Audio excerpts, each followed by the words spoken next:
And welcome to part 2. This week, we're going to deal with good guys with a gun. Join us as we stray further every day. What you believe about God dictates how you will think. Our philosophies dictate how our culture behaves. Politics is simply the enforcement of cultural norms. The truth claims about God, philosophy, culture, and policies will affect what we value. When these things are in alignment, revival is possible. Alrighty there, welcome to Further Everyday, the podcast where we explore current events through the lens of the Christian worldview. We're all back here. It's been a week for y'all, but just a 10-minute drink break for us. We wanted to knock out as many of these as we can. We've got Josh, Mr. Charlie, Steve, Jennifer, and myself all sitting down in the respective chairs. Thank you. She got the memo. I was giving y'all a beat to say howdy or hi. Hey, John Arthur. Howdy. Howdy. You know what cats in Texas say? Meowdy. Meowdy. Oh. Yikes. Oh. Cancel. Oh. Cancel. It's okay. And we just lost the viewership on that one right there. And with Mr. Charlie, Okay. and with Mr. Charlie, we are here. We are here. We are here. Okay. And we are off track. Let's get back on. Talking today about mass shootings. What a jovial mood. Okay. No, but this time we do have a reason to be more happy. We do have a reason to be more happy. These two are about to die with the dark humor. I'm sorry, guys. I'm done.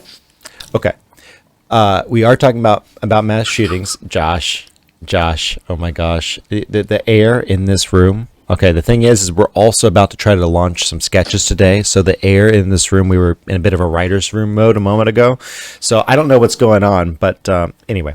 And producing today, again, is not the Meg, but I got Mama Fiala running the board. So thank you for jumping in. She's been learning the new system. 20-year veteran of live broadcast production, but every board's different, and our system is hard to get used to. Thank you for running that. I hear you taking her out for a steak dinner afterward. I just gave her a steak dinner last night. It's like planned. Back to back. But I've got to go back to back now. You're right, because 2 episodes. It's Yeah, 2 I was gonna episodes. say. So I've got to do something else. I guess I'm going to Aldi.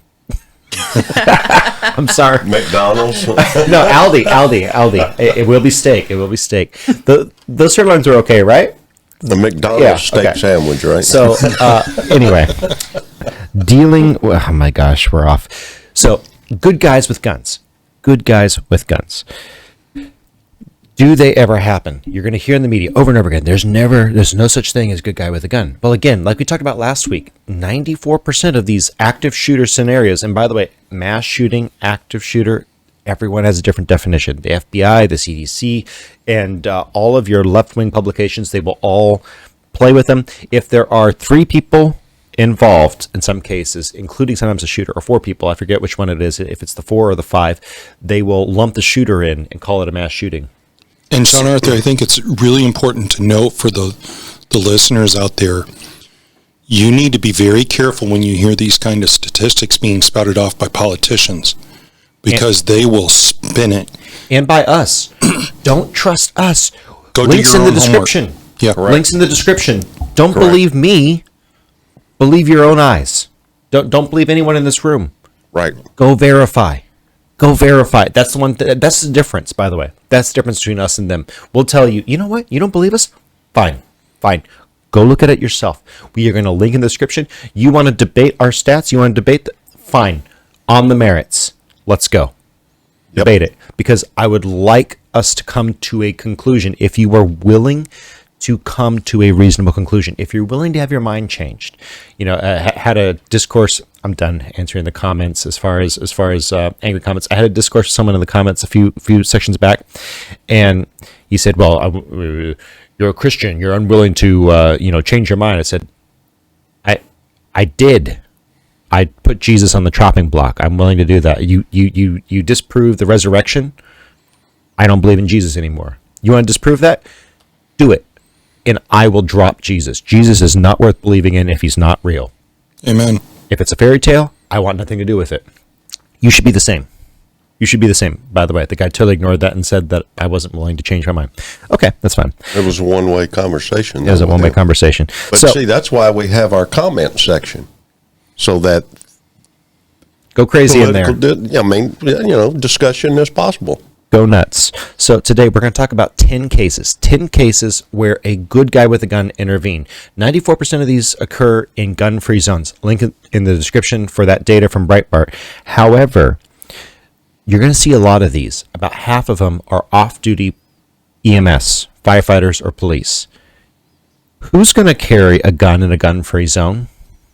Not a citizen, a shooter maybe, and maybe an off-duty officer.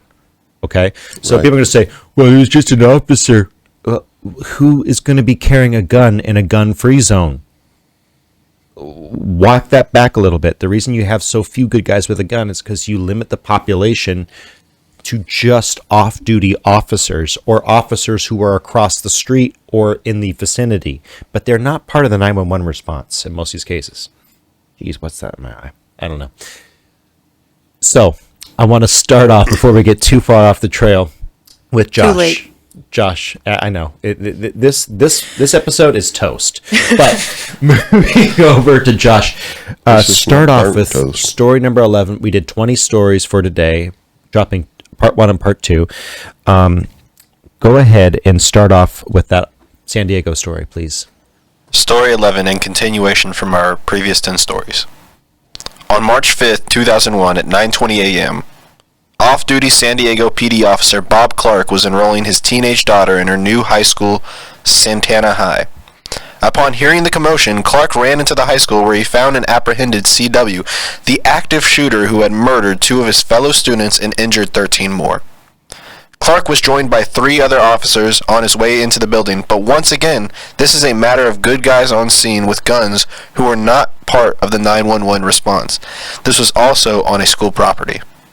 So this story, link in the description, is absolutely heartrending. You've got CW was angry with people, and he goes into the bathroom, loads his gun, he's 22, and he shoots one of his friends who had been bullying him or whatever. The next one he shoots is right in the throat, and this one survives. And he said, I looked up and said, why? And CW responded with, shut up. Walked out, shot another boy in the back. That boy died shortly thereafter, and one of the students there said he saw his friend get shot in the back, and CW was just there smiling.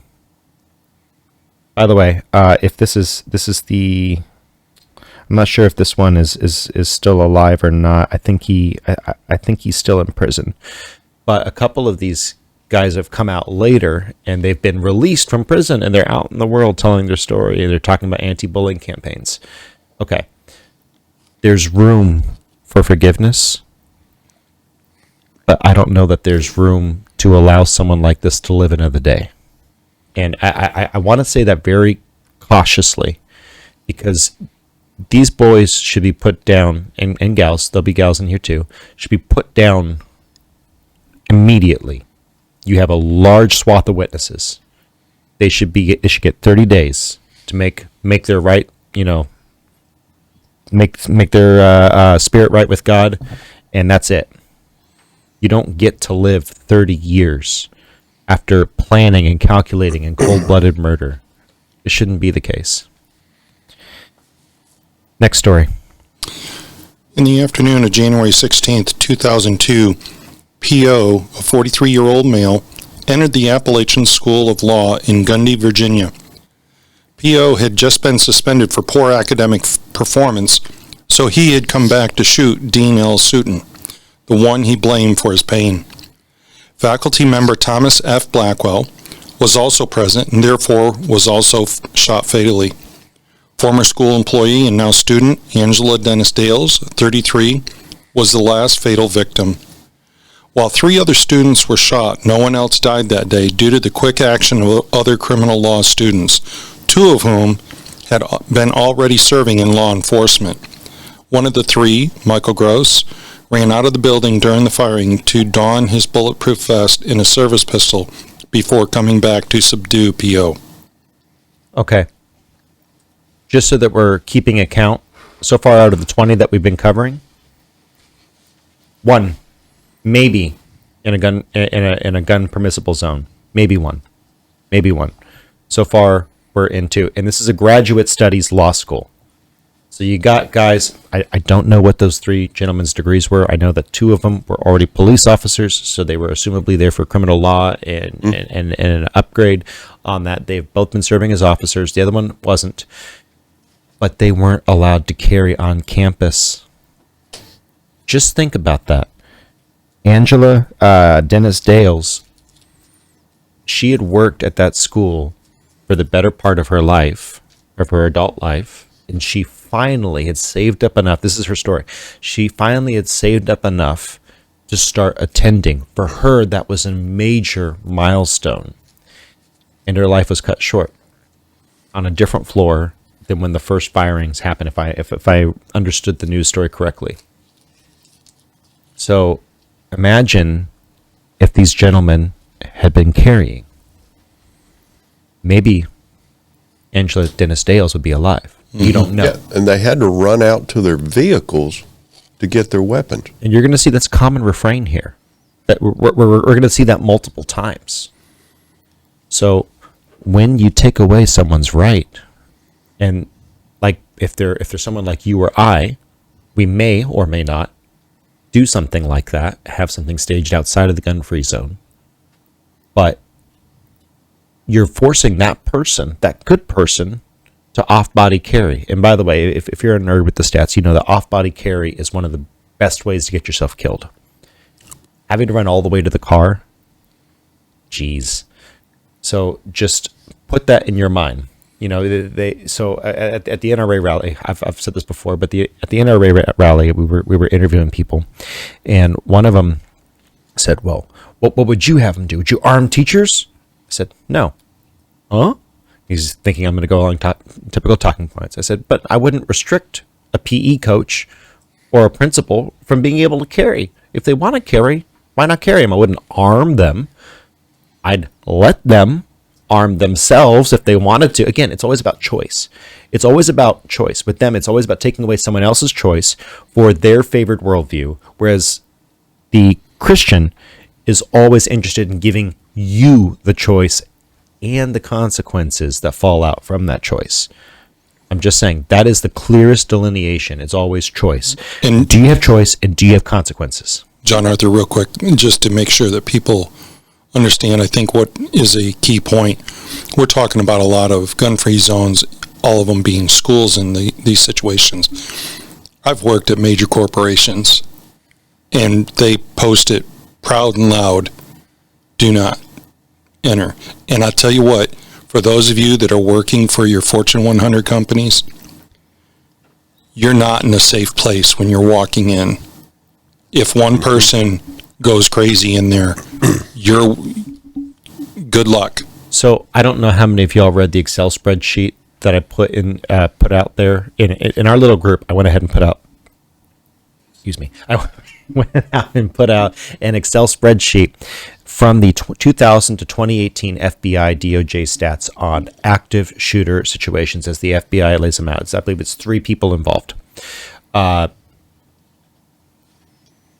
Most of the ones that committed suicide or were killed by cops were company homicides. Very few company homicides are stopped by bystanders. Actually, school shootings that see an overrepresentation in stoppage, because people are, you got a lot of people there, and someone plays the hero. Sometimes they don't make it, though. There's a lot of stories recently of kids, 16-year-old, 17-year-old football players with their life ahead of them. They charge the gunman and they're gunned down. But school shootings are overrepresented. Absolutely. Your workplace is one of the most dangerous places. Yes. Because you got people who come back, like P.O. in this one case. He was hacked off because he was cut or getting suspended because of his poor academics. He had a wife and kids at home, and he saw this as his one chance to get through. The dean was the one who who axed him. So this guy comes up and offs the dean, and poor Frank was just there. Yep. And so, just something to note. And I just want to make a little comment when you were talking about being at the NRA and talking to some people. Those were some very interesting interviews that you had done there when I was with you on those, doing your camera work for you. Those people were just out there. Most of them were so obnoxious and used expletives about every third or fourth word that there was no way you could have used the video because it would have been pretty much nothing but bleeps. And extremely loud blowhorn noises. They can't have a conversation with a reporter. They're there to champion a cause, but they can't even have a conversation with a reporter crew because they're so busy blaring over the speaker, shame, shame, shame, bad people, whatever. And we literally couldn't use the footage. Right. So, okay, get your message out there. Ha ha, ha ha. Funny. Good job. But in the meantime, let's try to let's try to make sure that we keep our discourse clean. By the way, a lot of the NRA supporters were just as quick to jump in. Yes, it's fun to mock people. It's hard to win them. It's hard to win them. Mocking is fun. Winning is hard. We want to win the people, not the argument, not the debate. Right. And so just moving right along. Next story. Yes, story 13. Mm-hmm. On September 23rd, 2017, Caleb Engel gets a divinely appointed chastisement for backsliding concerning church attendance. So, on the 24th, Caleb Engel attended services at Burnett Chapel in Nashville. ES was attending the chapel that day to kill at least 10 white people in revenge for the Charleston shooting. If everybody remembers the Charleston shooting, upon confronting ES, Caleb Engel suffered several injuries, including a dislocated shoulder, broken nose, and a gash on his forehead. ES suffers a gunshot wound from ES's own weapon. Caleb Engel then retrieves a firearm from his father's, James Engel's, truck. The men then wait for EMS and police. So here you've got a double jeopardy. This is technically someone without a gun until they go out to the truck and get one while they wait. So Caleb Engels was just a visitor, but this guy comes in, shoots a 39-year-old mother down just walking through the crosswalk. Guns are down. To kill at least 10 white people are ES's own words. And he, is racially motivated. We've already talked about, look, every side has their kooks. Okay, I'm not here to paint one side with a broad brush. We've already brought up someone who claimed to be conservative and was mentally wacko and did some evil crap. So just laying that out there. But Caleb had the skills and the training, or at least the attitude, to attack this man with open hand skills and ultimately gain control of the firearm and shot ES with his own firearm. Then he had to go where? Out to the truck. To his dad's truck. To go get the gun. Retrieve it. Now, it says at the beginning also that, he was chastised for backsliding on his church attendance. And now, we got to understand this is it was a Church of Christ, I believe, if I'm not mistaken. I think so. Church. So someone at a garage sale of all places said, "Hey Caleb, where have you been? You been in church?" And thank God he responded. Because he was divinely appointed that day, I believe, to stop that man. So, just so that we're clear, that's a man without a gun getting a gun in the fight. And by the way, if you're going to have a gun, get training, learn retention. ES didn't learn that, thank God. But you need to learn that. People talk about people taking a gun away from you. It's less likely than likely, but you should. You should learn how to retain, how to draw in such a way that you are keeping it low and ready so that you can pull it back so that if the shooter is coming at you, you still maintain control of the weapon. By the way, if you pull a gun, you need to be ready to fire it. Yep, Okay. that practice is called dry firing. And, well, not just, yes, absolutely, dry firing helps with accuracy. But you also need to practice dry fire from holster, absolutely. Correct. But you need to practice movements. You need to practice movements. You need to practice, if you ever are in a situation where your church is besieged by someone who's firing into the church, you need to know how to corner. If you're coming out like this around a corner, what's going to happen? Someone can grab your gun, and now you're in trouble. You need to practice these things. If you do decide to carry responsibly. Get training. I can't say that enough. Go and get training. And thank God ES didn't. Next story. Story 14. On May 25th, 2008, a nice night at the Players Bar and Grill was interrupted by EV, who had some sort of gang-related beef with the Torres brothers. A concealed carrier from Reno shot EV after EV had murdered Jose and Margarito Torres, as well as having injured 2 other patrons. Just another night at the bar, right? Just another night at the bar. So imagine being the 2 other victims. There's an elderly couple that were in the crossfire. So you had a total of 2 dead, 2 injured. 3 dead, 2 injured, excuse me. Torres brothers were both gone. And Evie was gone. And you had this elderly couple, I don't know if they were together or not, but a man and a woman shot in the crossfire. You've got a guy who's carrying in the bar. Good on him. You see how quick that is? And, you know, the biggest thing that most people don't realize is that this is a mass shooting. By the stats. This is a mass shooting. Where is this violence coming from, though? Gangs. Both of them. Evie was in one gang, and the Torres brothers were in another gang, and there was a dispute about a week ago, and that's what they think the impetus was. Although all the members in the bar were dead, so you can't really question them. Right, and when I think it's 75% of your income is from alcohol, it's against the law to carry in a bar. So either he was in the non-carrying part, or it was not a full bar. Whatever happened, someone, or maybe he was illegally carrying, but he had a concealed carry permit, and it was ruled by the DA in this case, as I recollect, that he was acting in the defense of others. So it was passed by. So just a note: A, be careful where you hang out, but B, when you do hang out in places like that, just make sure that you're prepared, and also know that other people hang out there that may or may not share the same values as you.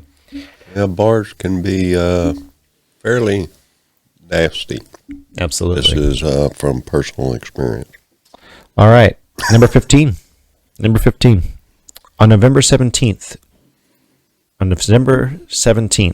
2017, before quitting time at Schlinkler Automotive, I hope I said that right, a mentally deranged man, RB, walks in when without notice, kills one of the employees, motorcycle and hunting enthusiast Roger Smith, and then shoots David Cordero in the spine, paralyzing him for life.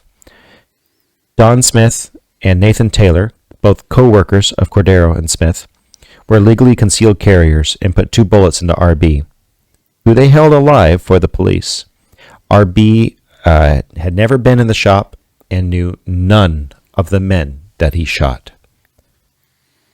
When you have people who are suffering from dissociative schizophrenia. I don't remember if that was the thing that this man was suffering from, but he had a diagnosis. It was bipolar schizophrenia or something to that effect.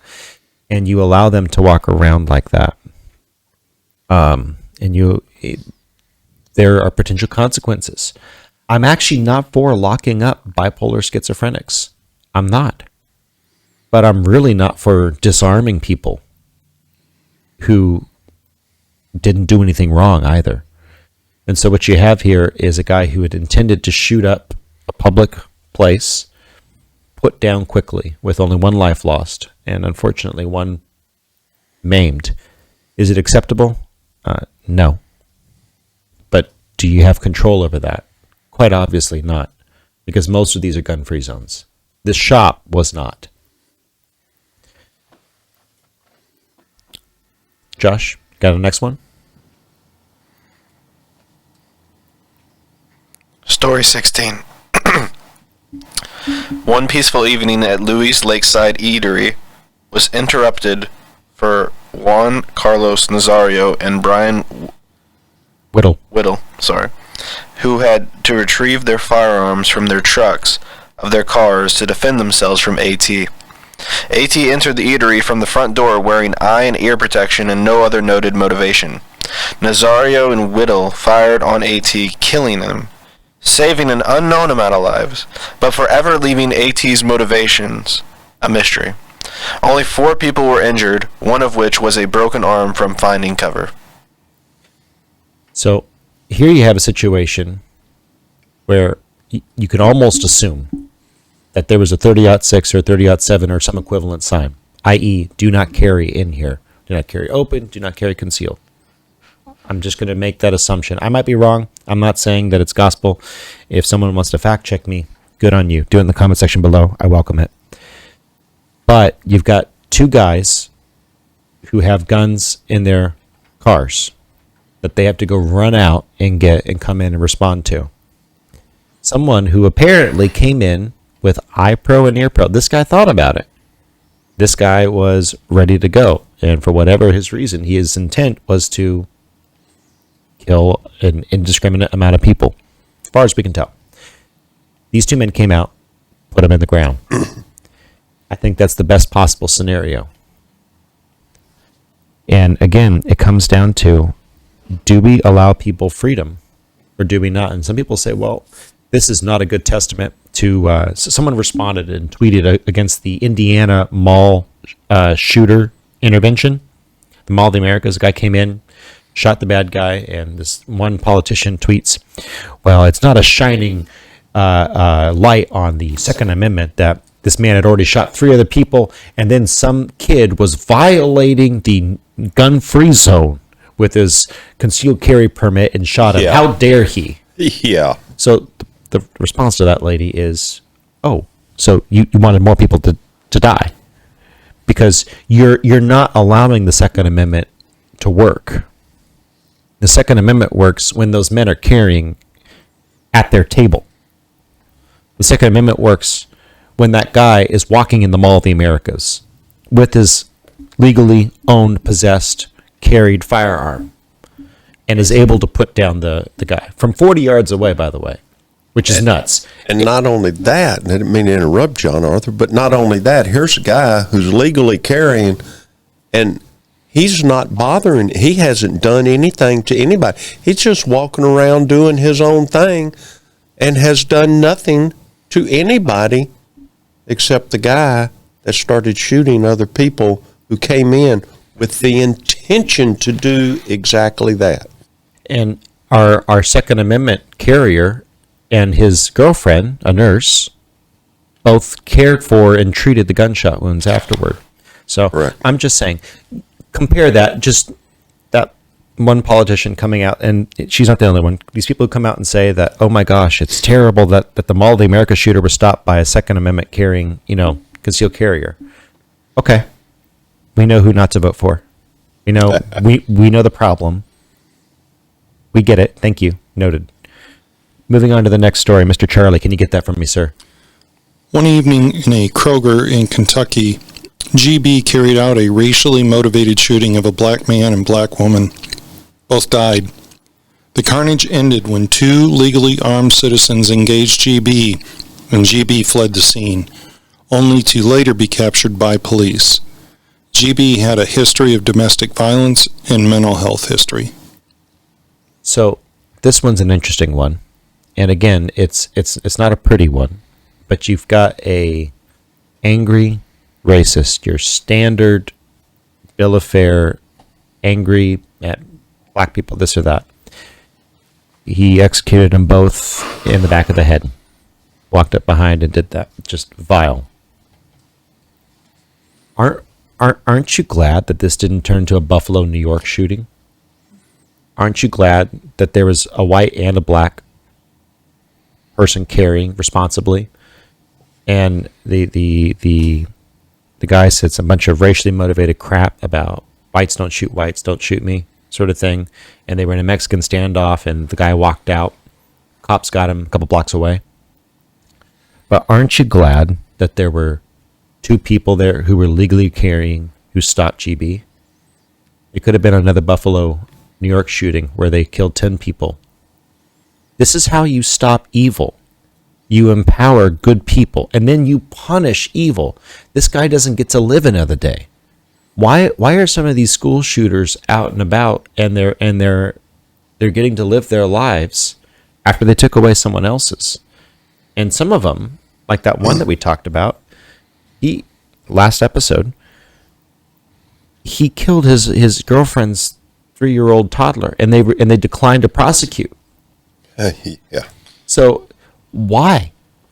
When you have godly freedom isn't easy. When you have godly responsibilities, you have godly consequences when you violate those rights and responsibilities. That's what we're asking for. We're asking for people, for good people, to have the rights to do what they're able to do, and bad people just to get the consequences. Mr. Steve. Yes. Can you tee us up, sir? 18. Late on April 19, 2015, John Hendricks, an Uber driver, lawfully carrying, saw EC firing into a crowd of people. Our driver put 6 rounds into EC and prevented any further loss of human life. EC amazingly lived until 2019, where more of his antics apparently earned him several more holes, albeit fatal this time. So I wanted to do the follow-up with this, because this guy, EC, was allowed, after shooting into a crowd of people. Uber driver pulls up, pulls his gun, puts 6 shots into the guy, puts him down. The guy lives. Eventually, he makes it through a hospital stay. And then we release him into the general public. But oh my gosh, don't you dare step on a tortoise egg. You'll get 15 years in prison. This guy is out in 4 years doing more criminal stuff with criminal people. I don't know if he deserved to get shot. I'm going to assume that he was doing a drug deal. It's just the first thing that comes to my mind. No one knows. Who knows? The investigators were never able to figure it out, because if I remember correctly, this was done in Chicago. So they never figured it out. They're overloaded. Okay, so the guy didn't kill anyone. We'll let him go in 2 years or 3 years. Right. And sick him back on the public.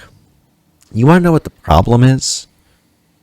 When justice is slow, sin reigns. Right. When justice is slow, sin reigns. Look at this. You've got a guy just like that other shooter we were talking about. I'll come back to it. Why do these people get to walk? Why do pedophiles get to walk 5 years? But you're going to there's this one fellow who got 15 or 20 years for mishandling the remains of people who were interred at his fake funeral home. The guy was grifting. And he was making, $10,000 a casket, and 3 months later, the bodies were still in the guy didn't empty casket into the ground. Sick, vile human, sick man, and he took advantage of all these families. Sick. But why are you letting pedophiles, mass shooters, mass murderers back into the public, only 3 years. But this sicko who mishandled human remains gets 12 years. I'm not saying he shouldn't get 12 years.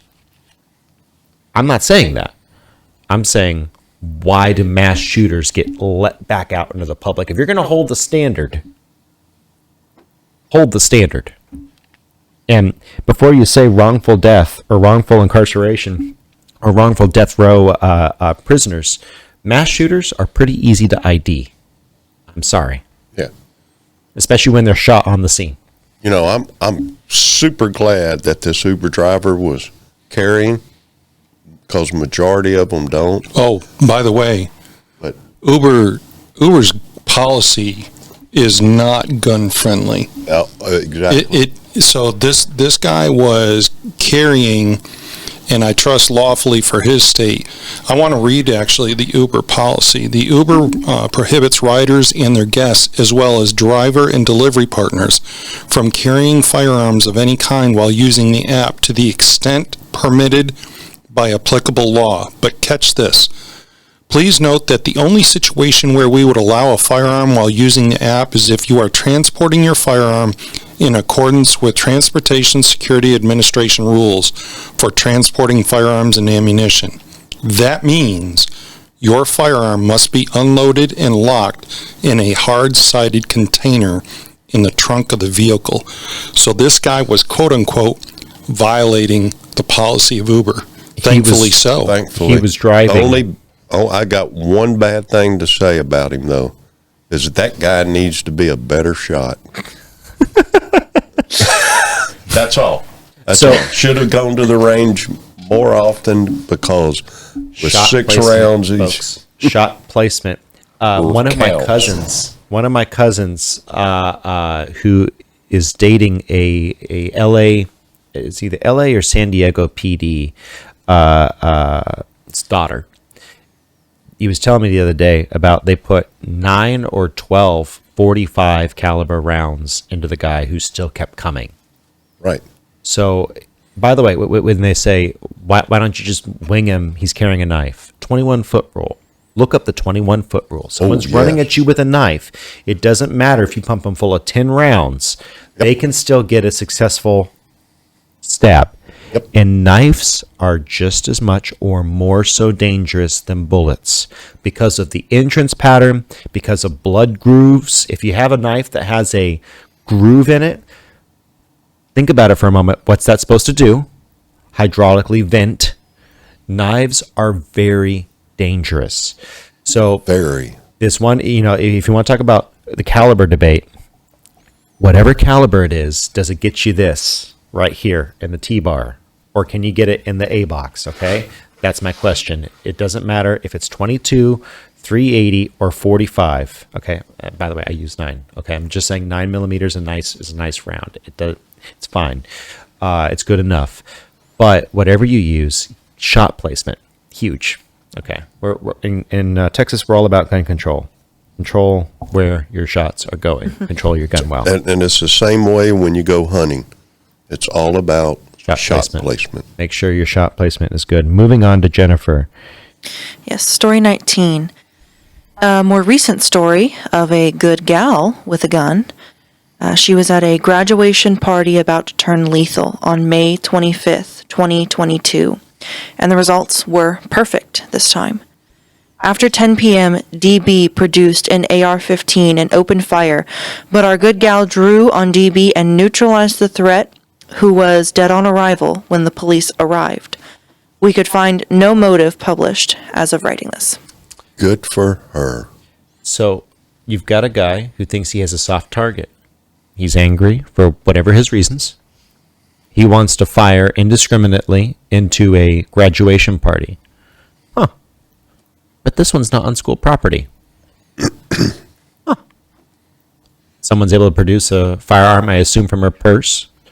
By the way, it's a bad idea, ladies. Yeah. Garter, holster, or something is much better. Just saying.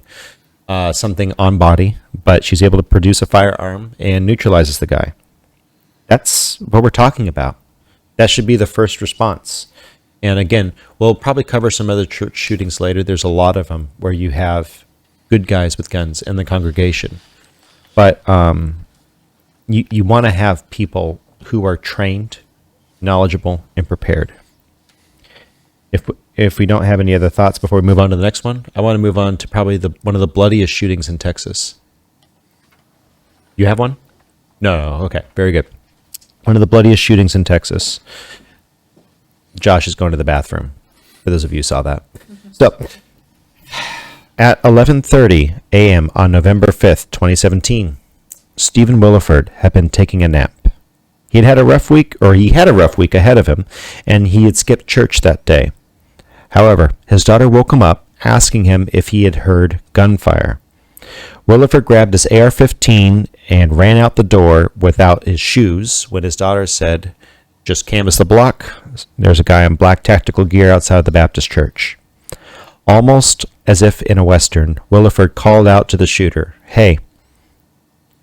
This shooter had murdered 26 people and wounded 22 others. Two of the people being a pregnant woman and her child.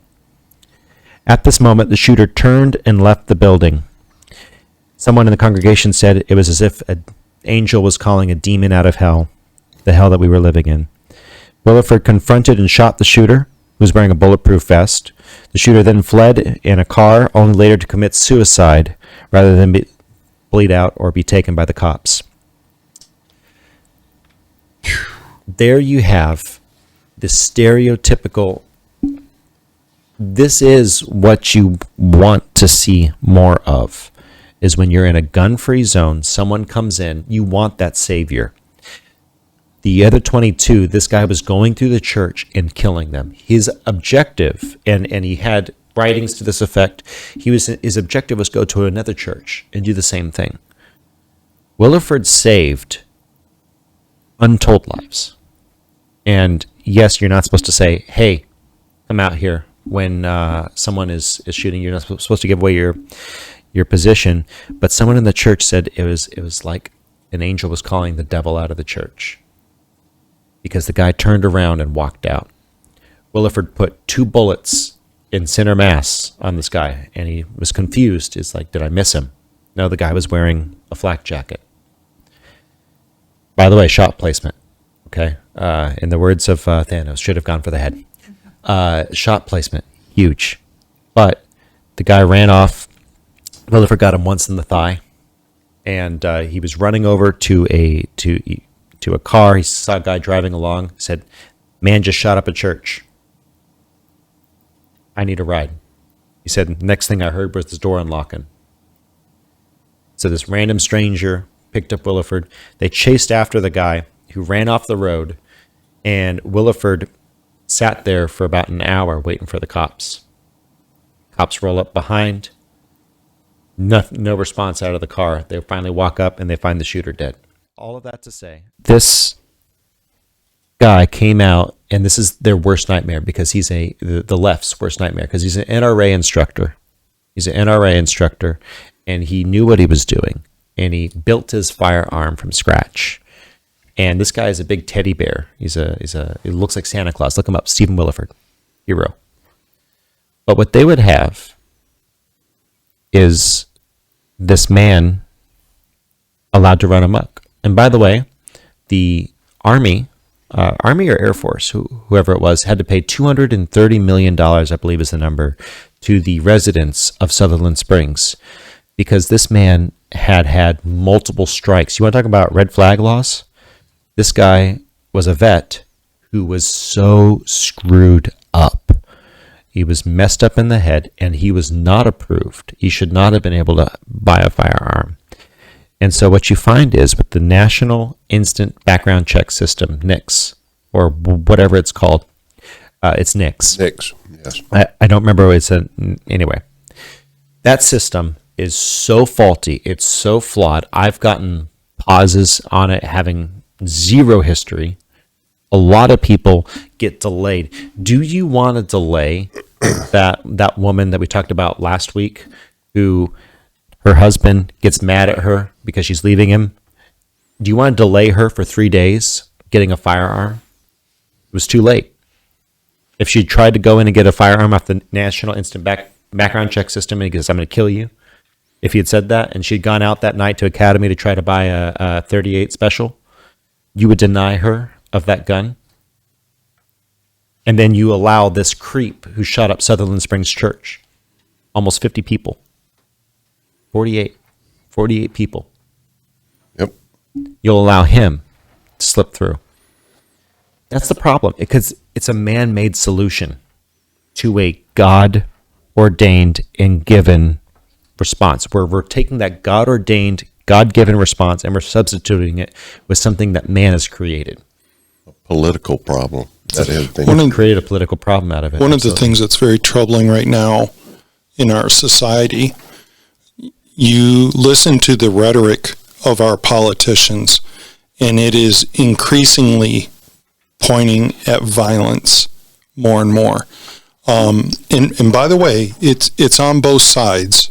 So just to be clear, it's troubling, and I actually saw something this last week that I kind of wished had not been said. He's right, and I'm not going to say who it was, but they had mentioned that if things do not turn around from allowing these murderers to get back on the street, we're going to have vigilante justice.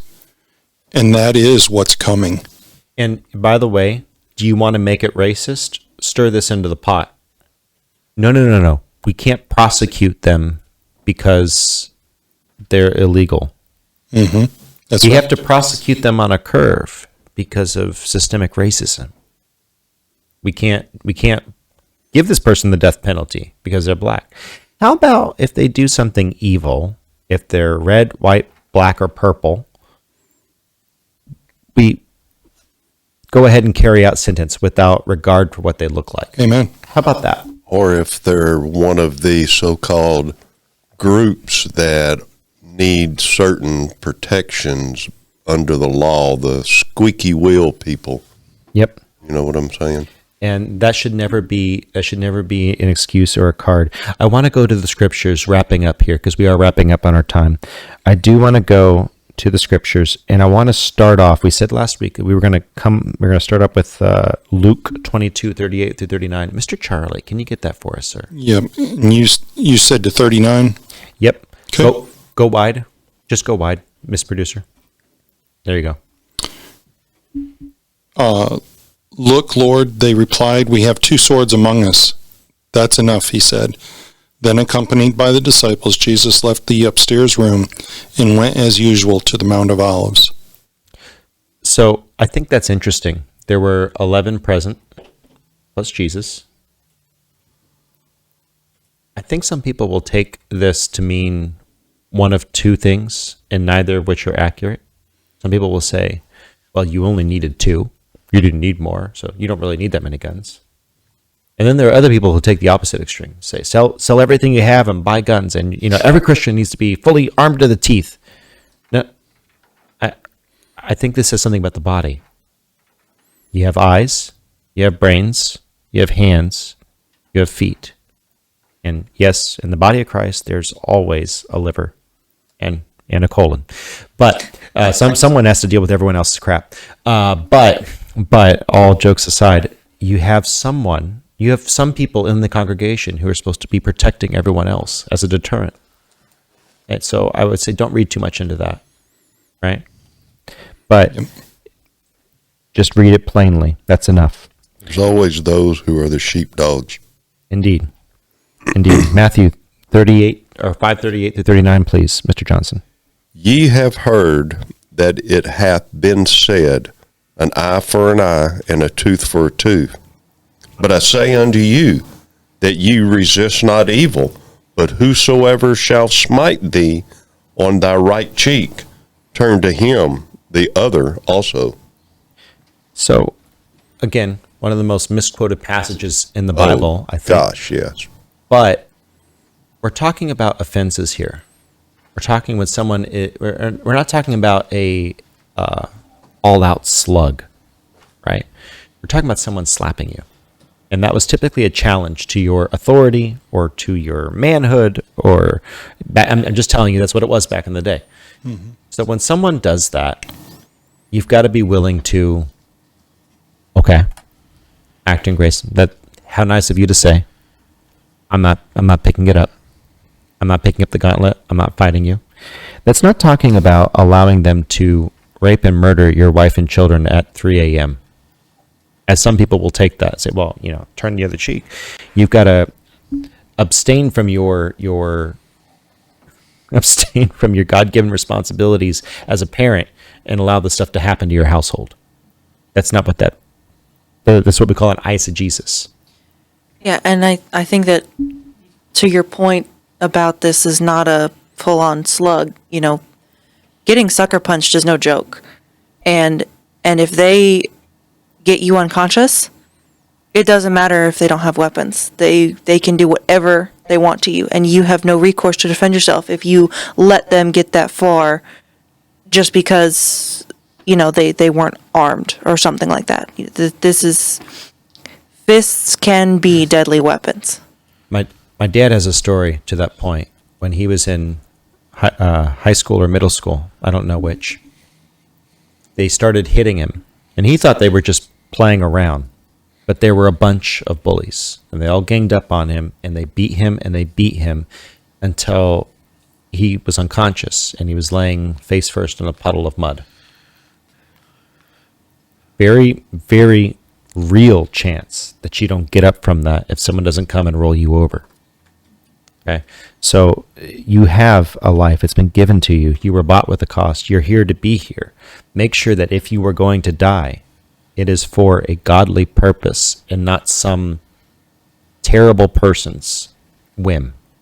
Make sure that that's the case. And on that note, Romans 12:17, I want to add this in here. Recompense to no man evil for evil. Provide things honest in the sight of all men. Remember, vigilantism. I'm going to be really careful here. I'm going to say that there are cases where people do need to rise up and institute law and order. I would argue that in America, we're not there yet. We really need to work. We need to change the system. Some of you out there who are complaining about how bad things are have never worked an election. You've never even emailed your Congress or Senate folk, okay? Get involved. When people whine and cry about, someone was whining about Donald Trump, and I said, did you work in the primaries? Did you try to get someone else voted in? No. Okay, shut up. I'm sorry. I don't mean to be that gruff with you, but if you did not try to get a godly person in the primaries, and now you didn't even vote, you have lost the right to stand on a moral high ground. Maybe if the church actually was part of the political process, we wouldn't be dealing with all the cultural garbage. You have to be a church that is armed with truth. Do not repay evil for evil. Instead, we should be seeding and sowing good ground. Josh, can you get 1 Peter 3:9 for us, sir? I'll apologize. 1 second. No worries. We'll wait for you. While he's getting that, Mr. Charlie, can you get Proverbs 24:29? Mm-hmm. You want me to do it now? Yeah, do You it said now. 1 Peter 3:9? Okay. Mr. Charlie, go. Say not, I will do so to him as he hath done to me. I will render to the man according to his work. Remember, do not repay evil for evil. Do not go and gun down the person who is out there outside of your house after he stole your TV. You can stop him. You can say freeze. You can get in between him and his car. Those sorts of things are all righteous. But do not hunt someone down. Josh. 1 Peter 3:9. Do not repay evil with evil or insult with insult. On the contrary, repay evil with blessing, because to this you were called, so that you may inherit a blessing. So just remember, that is the attitude that we should have. Now, I want to go ahead and send Mr. Steve to Psalms 144:1. If you can get Psalms 144:1 for me. Praise the Lord, who is my rock. He trains my hands for war and gives my fingers skill for battle. Is there anything wrong with being prepared to defend one's home and one's country? Absolutely not. Why would God say this? Why would God allow this, if otherwise? Just a thought. Exactly. Psalms 18:34, if you can get that for me, Jennifer. Rescue weak and needy people. Help them escape the power of wicked people. Man, needy people, like your 3 and 6-year-old in your house, they're dependent on you. They're dependent on you. Psalms 18:34. Am I going back over it? No, I'm not. He trains my hands for battle. He strengthens my arm to draw a bronze bow. By the way, a bronze bow. Any archery people in here? Yeah, I've got 3 of us in here. Mr. Producer, Mr. Steve, and myself. When you are pulling a long bow back, it's not like your compound bows today. A bronze bow is going to be A, beautiful, B, very hard pull. Very hard. So just understand, and it's supposed to send a long dart. That would be the SR-12, the sniper rifle of the ancient days. Just a thought. That's why the arms are being strengthened. If you can go ahead and get me Proverbs 24:11, Josh.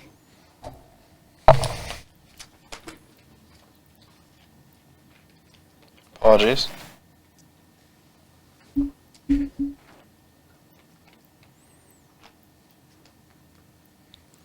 Rescue those who are unjustly sentenced to die. Save them as they stagger to their death. So, again, I can't think of a more applicable verse for school shootings. Okay? And what's the best way to do that? Is to have people on hand. Mr. Pomeroy, can you get 1 Timothy 5:8? Yeah, but if any provide not for his own, especially for those of his own house, he hath denied the faith and is worse than an infidel. Okay. That's an important thing to think about. That's an important thing to think about. Imagine this from the perspective of if you have a mandate as a parent to take care of your children. Okay? I'm just saying, whether it's in your house, whether it's in their school, whether it's at the grocery store, you have been given a responsibility. Fulfill it. We've talked about Romans 13:1-7. Remember, we are acting underneath a governmental authority. Try to change the government. In America, we live in a unique place. You are the government of representatives from us, sent to the state and federal level to represent us. That's who they are, and that's who we are. And Josh, can you get Nehemiah 4:16-18 for me while he's queuing that up? You have to know, you have to understand that God has laid some stuff out for us as far as provisions, rights, opportunities, but you've been told to do these things. There's a consequence for not fulfilling your roles and your responsibilities. You having a hard time there, bud? Yeah, I am. I can't. Mr. Charlie, can you get it for me? Which one? Nehemiah 4:16-18. Yeah. From that day forward, half of my men were doing the work, and half of them were taking up spears, shields, bows, and body armor. Now the officers were behind all the people of Judah who were rebuilding the wall. Those who were carrying loads did so by keeping one hand on the work and the other on their weapon. The builders to a man had their swords strapped to their sides while they were building, but the trumpeter remained with me. Just keep that in mind. If there were ever a set of verses that provided for corporate America to wake up, Correct. this is it. So I just want to run around the room here getting some short closing thoughts from each chair. Theologically, do we have a mandate to defend our families, our children, and our homes? Of course. I mean, we saw that in Exodus 23, and we see this in Exodus 21. Oh, actually, you could do the entire thing. You could do Exodus 21 through 23. And I think we've seen the biblical mandate everywhere else. Even if it's tangential at best, there is still something there about protecting the innocent and also caring for the people who are innocent, or caring for the people who are not necessarily innocent, but vulnerable. We see this also in James 1:27, when it talks about caring for the widows and for the sorry, drawing a blank here. Orphans. Orphans, yes. I was trying to think. I was like children. Thank you, Mr. Producer. Sorry about that. But James 1:27, we see this in Scripture, caring for the vulnerable. And so part of that is protecting them. Absolutely. And so moving over to the chair of philosophy, I just want to hone in a little bit. Your closing thoughts on if something works, if we have data, stats, and facts that show one thing, what would be something that would get in the way of implementing the logical, philosophical underpinnings? Could it be a theological belief that is impeding, say, in secular humanism? Yeah, absolutely can. And I think the two podcasts that we've done on this, I think have really helped people understand, first of all, there's a biblical justification. That's first and foremost. Second, you need to consider the motives of those who keep preaching gun control. And let me be clear on something for everybody before you go jumping on some kind of bandwagon here. I understand the issues with different types of weapons. I understand the issues with people with mental health issues, so on and so forth. We're not digging in those weeds. That's not what we're really aiming at today. We could certainly spend time on that. Maybe another time we do. The key is, am I justified to carry? Is it okay? And why is it okay? Does it produce good results? And if you have listened to these 2 weeks of podcasts and you can't come to the conclusion that this has produced good results, you got a lot more studying to do. Correct. Because the only thing is brought is pain. Yep. Is setting up pain. Because you've created a culture of victims. What would I asked you this question last time. What culture have we created? What does a culture of victors look like? If is in regard to this subject and in general, as far as personal empowerment and personal responsibility?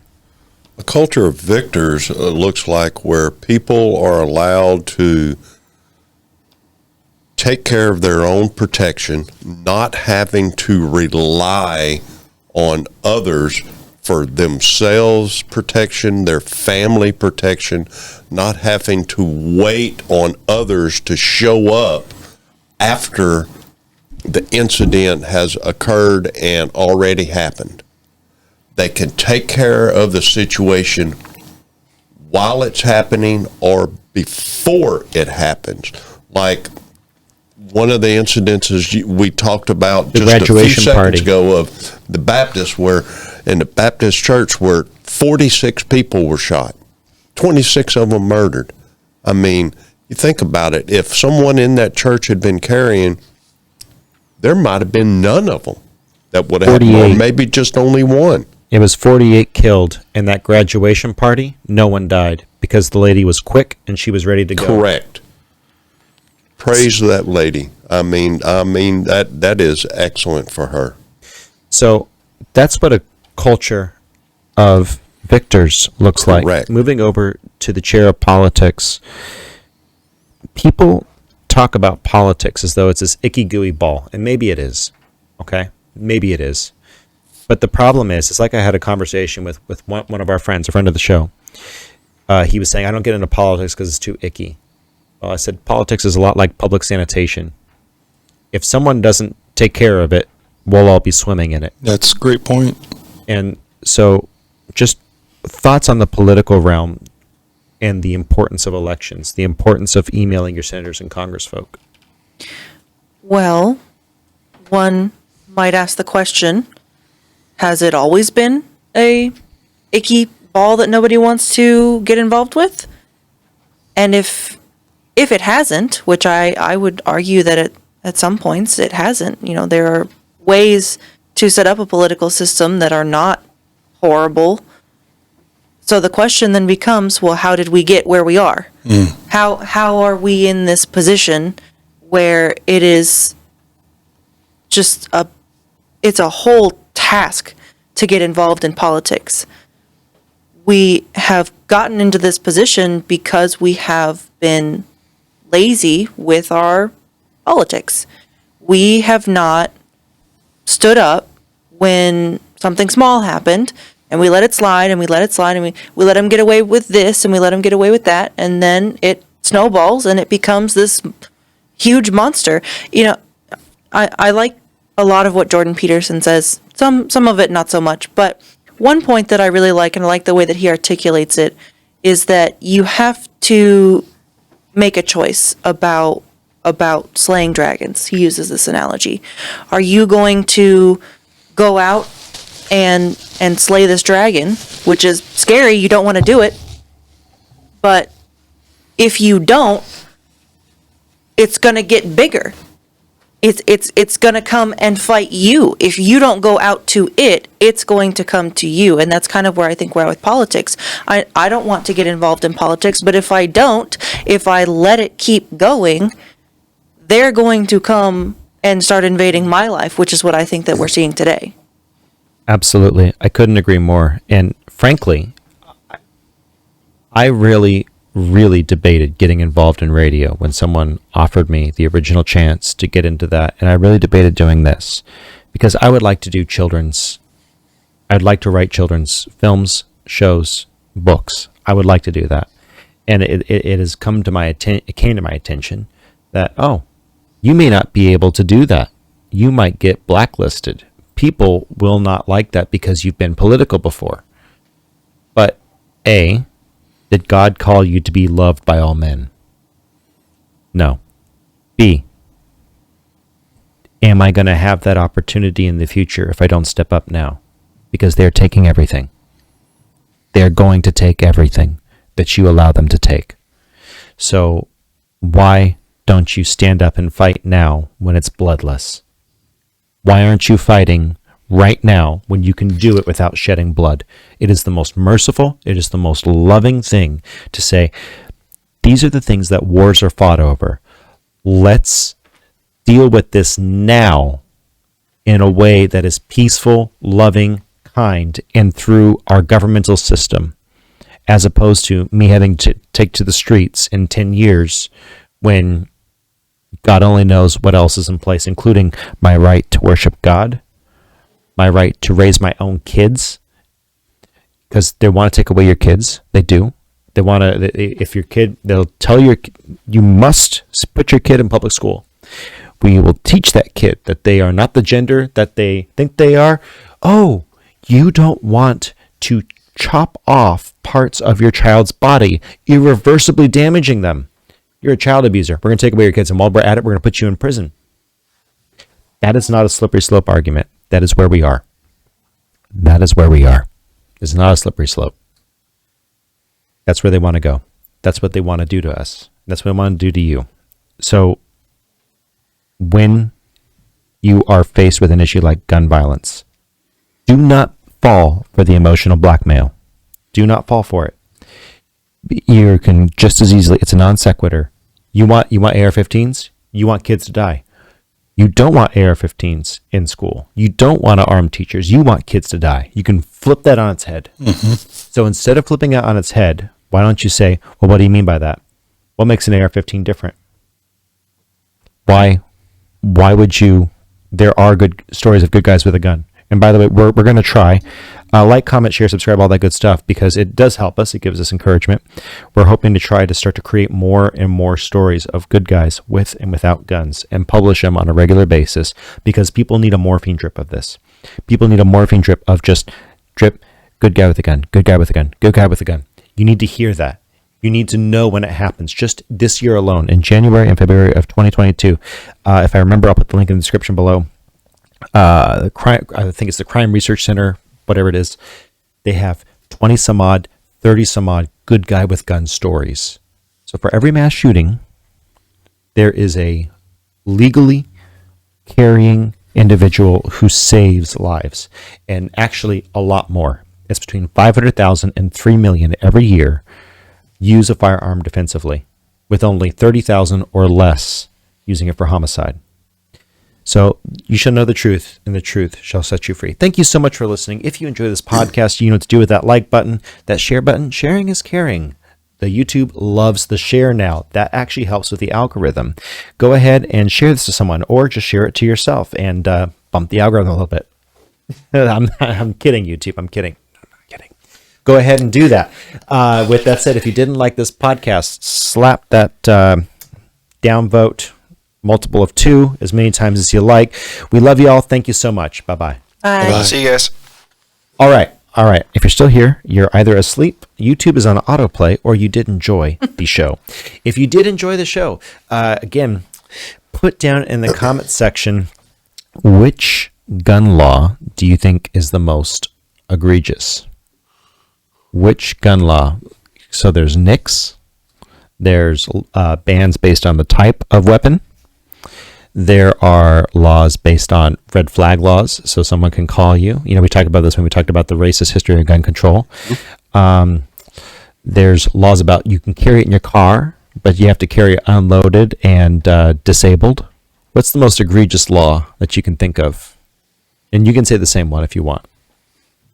Canada, just in general. Whatever Canada does, the worst. You do not have the right to defend yourself in Canada. That's what Prime Minister Blackface said. And again, okay, I'm done with it. I'm okay with a little ad hominem. He deserves it. He's done it more times than anyone else, and he's not been canceled. That guy has a fetish. It's horrible. He's got a fetish. He's sick in the head, because it's not just his face. He does it. Anyway, sick person. He's a sick person. And he believes that if in Canada, people have actually been arrested for knifing someone who was knifing them. They've been arrested and put in jail, and the other person's now protected by the government. So yeah, Canada, just in general. For immense violence. them fake French people. Mr. Charlie? This is a tough question. I probably would lean toward the banning of assault weapons. Define that word. That's not a real thing. Mr. Steve and I both have assault weapons on our hip by California's definition. Yep. Well, okay. California's definitions would not even come to play in this. And that's, well, I'm not going to get into that because this is just a small segment, but I would say in general that I think the other one of not being able to carry in your car is, I think that's nuts. Those two are the ones that really grind the gears. They grind the gears. Mr. Steve? I would say I've got 1 and 2, and in that order, I would say the red flag law and the NICS system are not good laws. I don't care for them at all. Jennifer? Yeah, I would probably say the red flag laws, because that's not only affecting your Second Amendment, right to bear arms. It's affecting your due process as well. Absolutely. It sets a terrible precedent. Those are all terrible. I'm just going to say anywhere that does not have constitutional carry, that has the permit system. I don't believe in the permit system. If you can legally own the firearm, you should be allowed to carry it. Agreed. If you cannot legally own the firearm, you did something that probably warranted the death penalty. Okay? Inalienable rights only come when you have responsibility and consequences. That's my submission to you. Love you all. Tell us in the comment section down below what you like. See ya.